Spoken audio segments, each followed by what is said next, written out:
Hello అండి. ఈ వీడియోలో మనం సైన్స్‌కి సంబంధించి ఇప్పుడు రాయబోయే టెట్‌కి ఉపయోగపడే విధంగా ఈ వీడియో చేశానండి. ఇంపార్టెంట్ బిట్స్‌తో ప్రతి బిట్‌ని నేను ఎక్స్‌ప్లనేషన్ చేస్తూ చెప్తానండి. సో మీరు ఒకసారి వీడియో చూసినట్లయితే మీకు అవి బిట్ మీకు తెలిసినా తెలియకపోయినా మీకు ఒక క్లారిటీ వచ్చేస్తుందన్నమాట. ఇక మనం ఫస్ట్ బిట్ చూసినట్లయితే ఉడికించిన కోడిగుడ్డులో పసుపు రంగు భాగాన్ని ఆవరించి ఉండే తెల్లని పదార్థం. ఇక్కడ మనకి కోడిగుడ్డు అండి. మీకు పటం ఒకటి చూపిస్తాను చూడండి ఇమేజ్. ఈ పటంలో ఉన్న పసుపు రంగు భాగాన్ని ఆవరించి ఉన్న తెల్లని పదార్థం, దీన్ని మనం ఏమంటామంటే ఆల్బుమిన్ అంటామండి. ఇది ఈ పదార్థాన్నేనండి. వైట్గా ఉంది కదా, సో ఇక్కడ రౌండప్ చేస్తున్నాను. సో ఈ ఆల్బుమిన్ అనే పదార్థం గుడ్డులోని తెల్లని భాగం అండి. అదే మనకి పసుపు భాగం అని అడిగినట్లయితే ఇక్కడ మనకి సొన వస్తుందండి. పసుపు రంగులో ఉంది కదా, దాన్ని సొన అంటాం మనం. దాన్ని ఆవరించున్న తెల్ల భాగాన ఆల్బుమిన్ అంటాం అనమాట. ఇది మీకు గుర్తుంటుంది అనుకుంటున్నా. ఇక నెక్స్ట్ క్వశ్చన్ చూద్దామండి. ఖరీఫ్ పంట పండించే కాలం అని అడిగాడండి. సో మనకి మొత్తం ఎన్ని కాలాలండి? 3 కాలాలు ఉంటాయి పంటలు మనం పండేవి. రబీ, ఖరీఫ్, అలాగే జియాద్ అనేసి 3 ఉంటాయండి. సో ఈ మూడిట్లో మనకి ముందుగా ఖరీఫ్ అని చూస్తే వర్షాకాలం అండి. తర్వాత మనకు వచ్చేది ఏంటి? శీతాకాలం. వర్షాకాలం అయిన తర్వాత శీతాకాలం అండి, అప్పుడు రబీ వస్తుంది. దాని తర్వాత జియాద్ అండి, అదేంటంటే వేసవికాలం పంట. అది మార్చిలో స్టార్ట్ అయ్యి మనకి జూను జూలై వరకు మాత్రమే ఉంటుంది. ఆ తర్వాత వచ్చేదేమో మన ఖరీఫ్, లాస్ట్లో వచ్చేది రబీ. ఈ విధంగా మీరు స్ట్రక్చర్గా గుర్తుపెట్టుకోండి. ఇప్పుడు ఇక్కడ పంట కాలం అని అడిగాడు. ఒకవేళ మీరు ఖరీఫ్ కాలంలో పండించే పంటలు ఏంటి ఉదాహరణలు ఇచ్చి ఇందులో రబీ పంట పండించేది ఏది అని కూడా అడగవచ్చు మిమ్మల్ని. సో పంటలు కూడా మీరు ఉదాహరణలు కూడా కొన్ని చూసుకోవాలండి. కానీ సమ్మర్లో మాత్రం పండించేవి వేరేగా ఉంటే పుచ్చకాయ అలాంటి సంథింగ్ అలాంటివి ఉంటాయన్నమాట. కొంచెం మీరు అవన్నీ ఒకసారి చూసుకోండి. ఇక నెక్స్ట్ క్వశ్చన్ చూద్దామండి. కొంచెం మీకు నా వాయిస్ స్లోగా అనిపించినట్లయితే కొంచెం స్పీడ్లో పెట్టుకొని చూడండి. ఇక నెక్స్ట్ క్వశ్చన్ చూసినట్లయితే 4 సెకండ్లలో 40 సార్లు డోలనం చేసే లోలకం యొక్క పౌనపుణ్యం. అసలు లోలకాన్ని ఎవరు కనుగొన్నారు? సో కమెంట్ సెక్షన్లో కమెంట్ పెట్టండి. ఇప్పుడు నేను చెప్పిన వెంటనే మీరు ఎవరు గుర్తొచ్చారో వాళ్ళ పేరు కింద కమెంట్ చేయండి. ఇక మనం చూసినట్లయితే 4 సెకండ్లలో 40 సార్లు అండి. అసలు ఎన్నిసార్లు చేస్తుంది? 40 అంటే 40 బై ఎన్ని సెకండ్స్ అండి? 4 సెకండ్లు అన్నాడు. టైం కూడా ఇచ్చాడు కాబట్టి మనం 40/4 వేసుకుంటామండి. సో ఇక్కడ 4th టేబుల్లో 40 వచ్చి 10 టైమ్స్ పోతుంది. సో మనకి ఇక్కడ ఫ్రీక్వెన్సీ అంటే పౌనపుణ్యం అంతా 10 హెర్ట్జ్ అండి. So option 3 correct. ఇక నెక్స్ట్ క్వశ్చన్ చూద్దాం. భూమి యొక్క పై పొర ఏమైందో ఇప్పుడు మనం చూద్దాం. ఇక్కడ పటంలో చూసినట్లయితే ముందుగా మనం భూపటలం ఉందండి ఫస్ట్. అంటే మనకు ఆన్సర్ వచ్చి మనకి ఫస్ట్ భూపటలం ఆప్షన్ 3 కరెక్ట్ అండి. కానీ ఒక్కసారి ఆలోచించండి. ఫస్ట్ భూపటలం ఉంది, తర్వాత మనకు ఉన్నది భూప్రావరం అండి. సో ఇవి మీరు గుర్తుపెట్టుకోవాలి. ముందు ఏముంది, తర్వాత ఏముంది, దాని తర్వాత కేంద్రం ఉంది. సో ఈ విధంగా మీరు ఒక స్ట్రక్చర్లో 1 by 1 గుర్తుపెట్టుకోవాలండి. ఎగ్జామ్స్లో ఇప్పుడు పైన అడిగాడు, అలా కాకుండా భూపటలం తర్వాత ఉండే పొర ఏమిటని కూడా అడగవచ్చు. అప్పుడు భూప్రావరం అవుతుంది. సో ఆ విధంగా మీరు గుర్తుపెట్టుకోవాలి. ఇక నెక్స్ట్ క్వశ్చన్ చూద్దామండి. ఊపిరితిత్తులు మరియు చర్మం ద్వారా కూడా శ్వాసించే జీవి. ఇవి ఇక్కడ ఊపిరితిత్తులు ప్లస్ చర్మం కూడా రెండింటి ద్వారా శ్వాసించే జీవి అని అడిగాడు. ముందుగా మనం ఎలిమినేట్ చేద్దాం. మానవుడు కాదు, కుక్క కూడా కాదు. సో మనకు కన్ఫ్యూజ్ అయ్యేది ఎక్కడంటే వానపాము, కప్ప.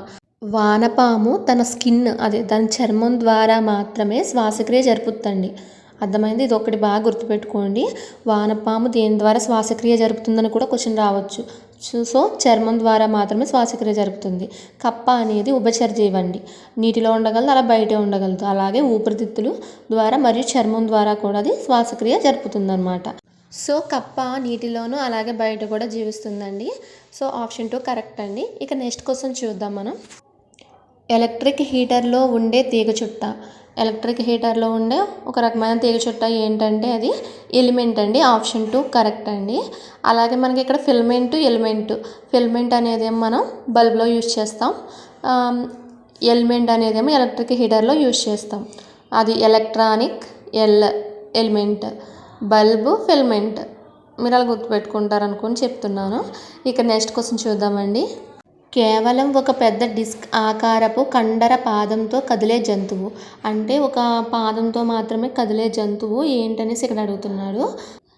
మనకు ఆన్సర్ వచ్చి నత్త అండి. ఇది తెలిసిందే. ఇది మీకు పటంలో చూపిస్తున్నాను చూడండి.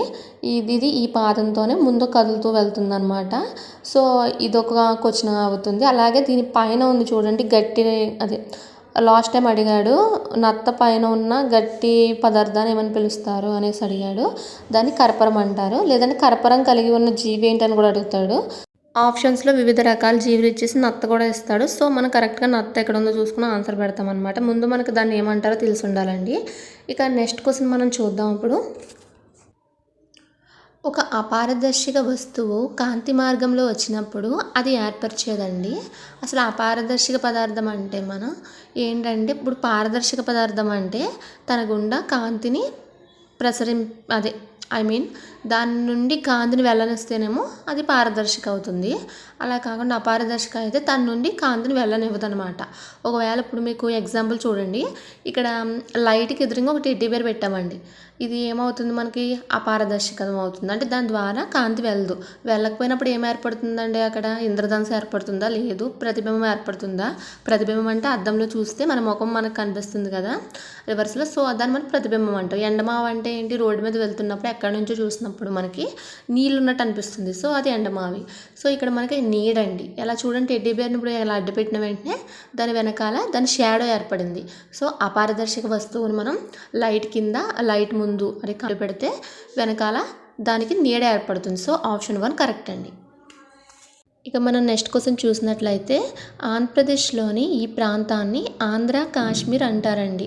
ఏ ప్రాంతాన్ని ఆంధ్ర కాశ్మీర్ అంటారంటే లంబసింగి అనే ప్రాంతాన్ని ఆంధ్ర యొక్క కాశ్మీర్గా పిలుస్తారు. ఇది మంచుతో, ఎల్లప్పుడూ మంచుతో ఉంటుంది. మీకు ఫోటోలో చూపించిన విధంగా ఉంటుందండి. చాలామంది విజిటర్స్ వెళ్ళి చూసి వస్తూ ఉంటారు. సో ఇది ఎక్కడ ఉందంటే మన రాష్ట్రంలోని అల్లూరి సీతారామరాజు గారి జిల్లా అండి. ప్రెసెంట్ మండలం వచ్చి మనకి చింతపల్లి మండలం అండి. సో ఈ ప్లేస్లో ఉంది. అంటే మనకి పూర్వం ఇది వైజాగ్లో ఉండేది. ప్రజెంట్ మాత్రం మనకి జిల్లాలు విడదీశారు కాబట్టి అల్లూరి సీతారామరాజు గారి జిల్లాలో ఉందని చెప్పాలండి. ఆ విధంగా కూడా క్వశ్చన్ రావచ్చు. ఇక మనం నెక్స్ట్ క్వశ్చన్ చూద్దామండి. ప్రయాణంలో తమ శక్తిని కోల్పోకుండా ఉండడానికి వలస పక్షులు ఈ ఆకారంలో ప్రయాణిస్తాయి. ఏ ఆకారంలో వాటిని శక్తిని కోల్పోకుండా అవి ప్రయాణిస్తాయంటే బి ఆకారంలోనండి. ఇప్పుడు మీకు పటంలో చూపించిన విధంగా ఒకదాని వెనకాల ఒకటి ఉంటుంటే అది వీడ్చే గాలి బ్యాక్ సైడ్ వచ్చేదానికి అది సపోర్ట్గా నిలుస్తుంది అనమాట. అంటే వాటికి అనమాట శక్తిని కోల్పోకుండా ఉంటుందన్నమాట. సో ఎక్కడైనా సరే వలస వెళ్ళే పక్షులు వి ఆకారంలో వెళ్తూ ఉంటాయండి ఆకాశంలో గమనించినట్లయితే. ఇక్కడ ఆకారం అడిగాడు కాబట్టి వి ఆకారం. ఆప్షన్ 3 కరెక్ట్ అండి. ఇక నెక్స్ట్ క్వశ్చన్ చూసినట్లయితే, పక్షి ఖండం అని పిలువబడే ఖండం ఏంటని అడిగాడు. ఇక్కడ దక్షిణ అమెరికా అండి. సో ఆప్షన్ 2 కరెక్ట్ అండి, సౌత్ అమెరికా. ఇక మనం నెక్స్ట్ క్వశ్చన్ చూద్దాం. గోధుమలో కుంకుమ తెగులు కలిగించేది.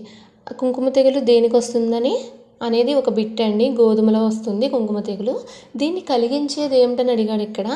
అది వచ్చి మనకి ఆప్షన్ 1 శిలీంధ్రం అండి. సో మనం గుర్తుపెట్టుకోవాలి, ఇక్కడ కుంకుమ తెగులు దేనికి వస్తుంది, గోధుమకు వస్తుంది. ఆ కుంకుమ తెగుల్ని కలిగించేది ఎవరంటే శిలీంధ్రము. అలాగే మీకు పటంలో చూపించిన విధంగా ఇలా ఫోటో ఇచ్చి ఇది దేనికి సంబంధించిన తెగులు అని కూడా అడుగుతాడు. వరిలో కలిగేదా లేకపోతే గోధుమలో కలిగేదని కూడా అడగవచ్చు. సో మీరు ఒకసారి పటం కూడా చూస్తారనేసి పెట్టానండి. ఈ వీడియోలో ఈ కొన్ని ఫ్యూ బిట్స్ మాత్రమే చెప్పానండి. ఇక నెక్స్ట్ వీడియోలో మరికొన్ని బిట్స్ చూద్దామండి. మీకు నా ఎక్స్ప్లెనేషన్ అండ్ ఈ వీడియో మీకు యూస్ఫుల్గా ఉన్నట్లయితే మీ ప్రిపరేషన్కి లైక్ చేసి సబ్స్క్రైబ్ చేయండి. అలాగే మీరు ప్రిపేర్ అయ్యేటప్పుడు కూడా ప్రతి బిట్టు ఏ విధంగా మీరు చదవాలి, ఆ బిట్టుకు సంబంధించిన విషయాలన్నీ తెలుసుకోవడం వల్ల ఏ రకంగా బిట్ అడిగినా మీరు మార్క్స్ పోగొట్టుకోకుండా ఉంటారండి. ఇక థ్యాంక్ యూ ఫర్ వాచింగ్.